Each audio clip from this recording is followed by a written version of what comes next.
عیدین میں کون سی صورتیں پڑھنا چاہیے عید کی نماز میں؟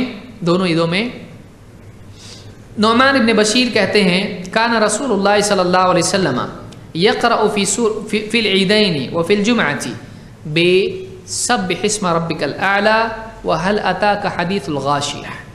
اللہ کے نبی صلی اللہ علیہ وسلم دونوں عیدوں میں اور جمعہ کے دن، دونوں عیدوں میں اور جمعہ کے دن سبح اسم ربک الاعلی اور هل اتاک حدیث الغاشیہ یہ دو صورتیں عید کی نماز میں پڑھتے تھے۔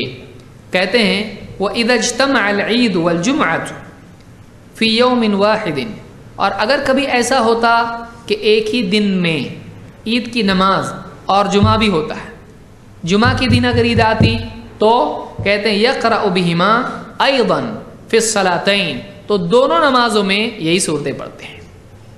یعنی عید جمعہ کے دن اگر آ جاتی تو عید کی نماز میں بھی سب اسم ربک الاعلی اور هل اتاک حدیث الغاشیہ، اور جمعہ کی نماز میں بھی یہی صورتیں پڑھتے۔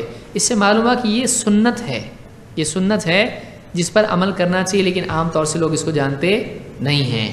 اس کو امام مسلم نے روایت کی اپنی صحیح میں۔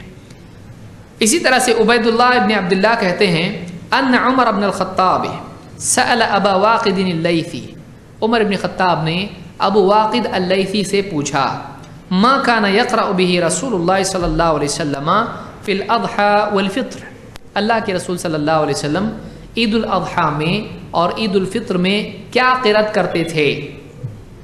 فقال کان یقرأ فیہما بقاف والقرآن المجید واقتربت الساعة وانشق القمر۔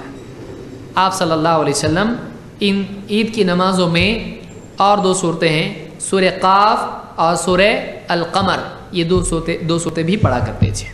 یعنی کبھی یہ پڑھے کبھی وہ پڑھے، دونوں چیزیں اللہ کے نبی صلی اللہ علیہ وسلم سے ثابت ہے، اور یہ مسلم کی روایت ہے۔